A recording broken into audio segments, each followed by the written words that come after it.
今天講點歡樂的雜談，讓我來為大家盤點一下街霸宇宙中的喜劇之王，冠軍角色是我傑米哥再怎麼搞笑也無法被取代的王中之王。儘管回顧這幾十年歷史長河，也有不少帶有喜劇元素的角色，但這一次我只上榜5名，結合遊戲實戰和背景故事做一個前後的排名，同時大夥兒也可以分享出你心中的喜劇之王。首先第5名，我願意給到街霸的常青樹，曾服役於搞笑3人組，現在已出來單幹的人氣偶像布蘭卡。這角色最初的設定其實並非像現在一樣穿着玩偶服在自己的家鄉擔任文旅宣傳大使。曾經的他也和許多小朋友一樣，都是個天真可愛的孩子。結果後來在一趟探親的旅途中遭遇飛機失事，患上了嚴重的健忘症，並且多年在叢林中求生。後來經過一系列殘酷生存，讓他變成了綠色皮膚的電獅子。再後來的他被獵人抓回了人類社會，被迫打黑拳。直到街霸4時期逃離了黑惡勢力後，遇到了火影彈和小櫻，構成了搞笑3人組，也很符合商業影視劇中的組合。火影彈負責當稿子，布蘭卡負責當老實人，小櫻負責智力擔當。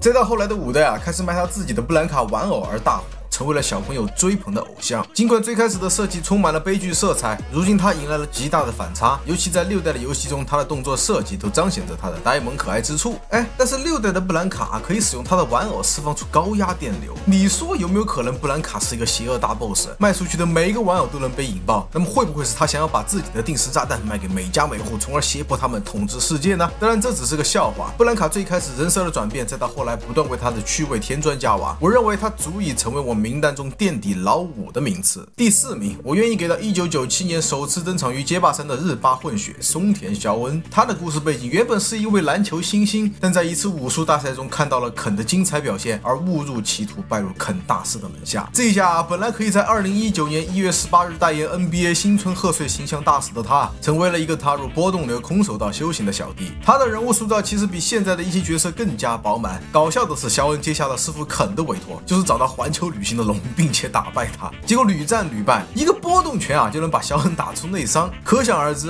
他這個師傅是有多麼珍惜自己的徒弟了，完全是把自己的徒弟當日本人整東西沒教多少天天讓人家打一個和自己水平差不多的人。但凡肖恩逼出龍的一個升龍拳，人家龍可能都要被判故意殺人罪入獄，到時候的走向都不需要柯迪這個角色了，龍的設定就和他重疊了呢。但肖恩這個角色對後世代的玩家來說，印象最深刻的就是他有一個堪比川渝婆娘的姐姐勞拉。老子是你保姆嘛能打个人还点都不会去。一個弱勢的弟弟，一個強勢的姐姐，這種組合無論是在日常中還是在其他方面的表現，就很有那種日常搞笑番的氛圍。就在5代的故事模式中也能看到姐姐勞拉欺負肖恩的場景，加上肖恩設定上也是系列裡強度墊底的那一梯隊，成為了3代的搞笑擔當，也是實至名歸的。礙於後續作品中始終玩不到這個有趣的角色，但故事背景又十分有趣，所以只能在我的排名中排名第4。接下來的第3名算得上是街霸宇宙中最強最靈活的胖子盧夫斯。這位美國功夫大師在人物性格上是個話癆的定位就看得出來絕對不簡單。他喜歡功夫電影，有着美女 Candy 相伴，還騎着摩托車熱衷環球旅行。同時他是一個非常好鬥、攻擊性強、沒耐心、脾氣差、愛逼逼，還自成一派的美國功夫大師。這種憨批娘子的人物性格又和遊戲中靈活矯健的進攻形成了巨大反差。對局裡他有着和加密 EX 低空劍一樣逆天的空中變向，還有這堪比達爾西姆的拳腳長度，出版黄胖的升龍百裂，一下能打別人大幾百的血量。而且他總是會在出招的時候亂叫，好像他自己覺得這樣子很帥一樣。打贏對手之後的獲勝畫面裡，也能看到他的台詞也是長的不行。要我說是真的太搞了。關鍵這還不是最搞的設定，讓我印象最深刻、一眼記住他的，反而是出自卡普空和南夢宮的合作作品《街霸 X 鐵拳》裡。為什麼他能超越一眾喜劇角色進入榜單的原因，就是因為這座的出場 CG 對盧夫斯的描繪。當我們習慣了角色成長或是涅槃的故事，突然冒出一個有着強烈反差並且存在搞笑逗你開心的角色，很難不讓人喜歡不上他。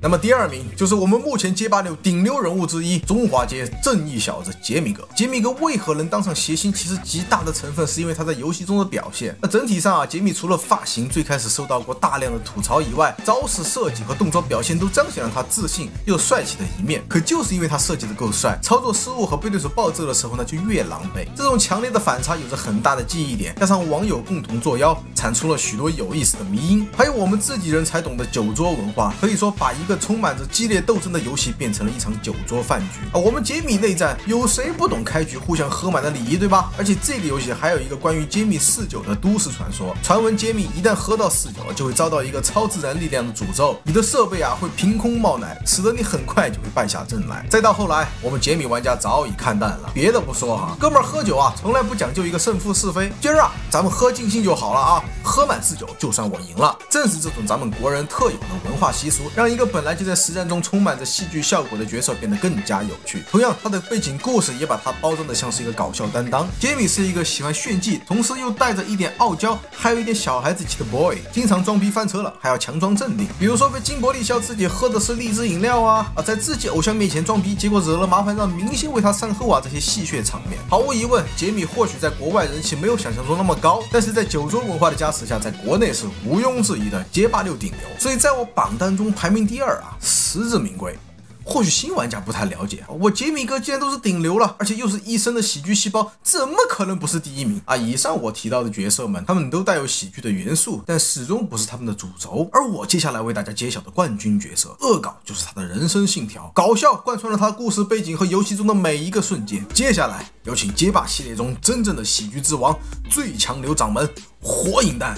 当初卡普空和 SNK 還在打商戰的時候，為了回擊龍虎之拳的爭議與盧卡爾旁邊雕像有疑似街霸人物的設計，一個以羅伯特的髮型和板崎良的道服作為外貌基底，並且融入了許多和他們十分相似的招式設計出的火影彈就這樣誕生了，並且卡普空官方給到了火影彈為街霸宇宙中最弱的角色定位。他在劇情中做到什麼程度呢？沙加特誤殺他爹之後呢，為了了卻火影彈心中的仇恨主動放水裝死被他擊敗然後就強行收小櫻為徒結果人家自己練的波動拳比他都還大，可以說是只要是劇情裡出現了火影彈的身影，那麼畫風就會立馬變成一個經典的搞笑番劇。最值得說到的是，在遊戲裡他的惡搞之處可以說是全系列裡最多的角色沒有之一。最廣為人知的挑釁傳說毫無實用性，除了用光自己資源以外一點卵用都沒有，甚至在5代還能給對手回氣兒，並且降低自己的防禦力。你們再看招式動作，哪一個和龍虎队是排不上號的？甚至你還能看到和板崎游利一樣敲着屁股比耶的动作。再看火影彈的 SC， 這不就是土豆没加吗？而且无論是他的拳腳還是招式屬性，起碼在5代之前都是屬於最弱的。然后街霸4這個遊戲有着全系列裡嘲諷動作最多的一作，看看火影彈的這些動作，喜劇成分拉滿了。還有一個小知識是，全遊戲跳得最高最遠的或許不是達爾西，反而是火影彈自帶的這個招式，看起來跳得比達爾西還遠還高其他角色設計的時候都是在往強的地方做，唯獨只有火影彈在設計的時候是往弱了做。這個角色能成為整個遊戲系列裡最搞笑的角色，當之無愧我相信再過幾十年也很難再有角色能取代他的位置，所以火影彈榮獲喜劇之王的稱號當之無愧。另外說個題外話火影彈我認為也是現今為止改革最成功的角色，而且在我心目中是排名第1的。如果大家期待我来聊聊這個話題的話，千萬不要再沉默了彈幕評論告訴我，我敢保證你一定不想錯過。當然還有一個額外提名，我也想簡單聊一下，就是目前6代我們玩到的桑吉爾夫，他在故事設定裡也是從以前的蘇聯紅色正義，逐漸變成了一個愛展現身材的常熟阿諾，在5代的劇情中體現的尤為明顯，加上現在6代双手指天和桑特碱的 buff 加持，也為他增添了不少的喜劇元素。那麼大伙兒心目中的喜剧之王会是誰呢？彈幕評論告訴我。以上就是本期視頻的全部內容了。視頻制作不易，喜歡的話別忘了點讚關注我的頻道，後面還有更多精彩的內容，大家千萬不要錯過了喲。最後一個問題，如果我不是禿頭，你還願意叫我一聲藝術家嗎？我是禿頭，一位草根藝術愛好者，我們下期再見。Adios。